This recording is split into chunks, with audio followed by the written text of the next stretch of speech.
Good morning. Welcome to the forecast discussion for December 15th, 2011. It is 8:38 a.m. and it's pretty warm out there with temperatures ranging from the upper 30s in some locations over the northern interior, right around the Hudson River Valley and northeastern Pennsylvania, to the upper 40s, even a few lower 50s in Long Island. This is the type of weather that gets everyone sick because one day it's cold, the next day it's warm, then it gets cold again. This is why I am increasing my vitamin C intake because, well, we're going to be dealing with this for a little bit longer. So how long will this warm air last? Well, probably about another 12 hours or so, and then we fall back to normal once again. What's causing all of this warm air moving into the New York City and Philadelphia metropolitan area? Well, the answer to that is this cold front. Ahead of this cold front, we have south and southwesterly winds, and they will be increasing through the day anywhere from 5 to 15 miles per hour as this cold front slowly approaches the northern Atlantic. Now, I'm expecting this cold front to move through the region this evening. And up until that point, we're going to remain rather warm. So look for temperatures to rise into the mid 50s to even a few lower 60s for highs this afternoon. Obviously well above normal for this time of year.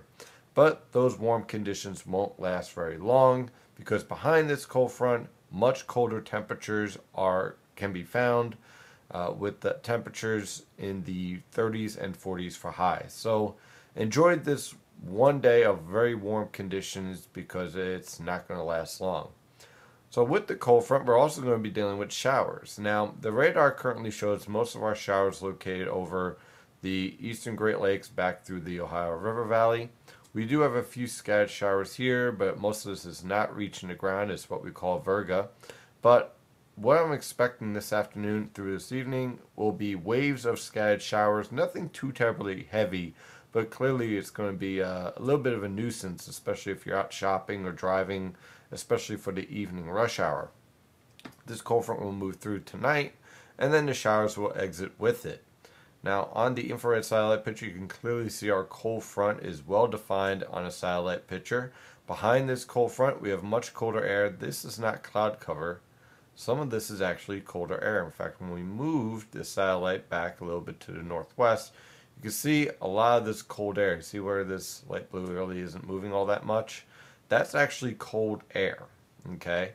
Now, this cold air is going to invade the northern plains and move towards the east coast over the next 24 hours. As it's doing so, that's why our cold front is moving through. Once this cold front moves through, we fall back to normal once again with temperatures in the upper 30s to mid 40s for highs. So let's take a look at the model guidance. Using the European model guidance, once again, the GFS isn't too bad, but the European model guidance has been the most consistent model out there thus far. So here we are with today, again, very warm out ahead of this cold front, but here comes the colder air invading the northern plains. By tomorrow, which is Friday evening, that cold air is pretty much locked in over much of the Great Lakes and moving into the northern mid-Atlantic. As a result, high pressure will build in, our temperatures will fall back to normal, scattered clouds can be expected, and for this upcoming weekend, high pressure will remain in control with tranquil weather conditions, yet chilly weather conditions. So say goodbye to the 50s and 60s and say hello to the mid 30s to mid 40s for highs. And with a little bit of a wind, it could create a wind chill in the mid to upper 30s. The good news though is that by Sunday, high pressure will be right over the area. So if you're going to any football games this weekend, let's say the Eagles versus the Jets, let's say, you shouldn't really experience much in the way of hostile weather conditions. It's pretty much normal football conditions with a light wind. Now, next week is a little bit more interesting. As we move towards the 20th, we're getting ready for the holiday season. We got Hanukkah and also Christmas on the way. And you could see that the weather pattern is going to get pretty interesting because of this disturbance right here. Now, I'm expecting for the start of next week, high pressure to be in control. However, as we move towards the end of next week, let's say Wednesday evening on through Friday evening, this disturbance bears watching. Because what's going on in the polar jet stream is you have a lot of these disturbances here. And the model guidance, regardless of what you use, whether it's the European, the GFS, whatever. Okay, you can use the Korean model. I don't care. They're all trying to handle all of these disturbances and the rapidly changing weather pattern that is starting to unfold because of stratospheric warming. Big discussion on that in the premium discussions. Now, because of that, I'm a little wary of this forecast period.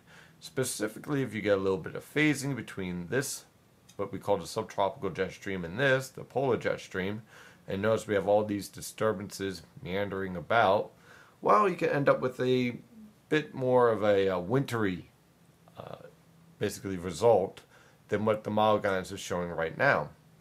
Notice on the European guidance that the cold air is all locked in Canada, but the ensemble European weather guidance, European model guidance, should I say, is much colder, dropping this freezing line down towards New Jersey. Combine that with this area low pressure, and well, things could get a little bit more interesting than what we are seeing here. So my point is this: prepare for precipitation by the middle to end of next week. What form that will be, right now I'm saying rain, or rain and snow if you're in the interior, but it's something that we're going to have to keep an eye on as we move forward towards next week, and I'll probably have more data on this potential threat by, let's say, Monday or Tuesday. By then, I think the model guidance will have a better handle on what this pattern looks like in the polar jet stream and just how strong this subtropical jet disturbance is over the Tennessee River Valley. But it's something to keep an eye on as we move forward. That is your morning forecast discussion. I'm your meteorologist, Stephen DiMartino. Again, you can always get the latest weather information at nynjpaweather.com and nynjpaweather on Twitter and Facebook. Have an excellent day. Stay safe out there.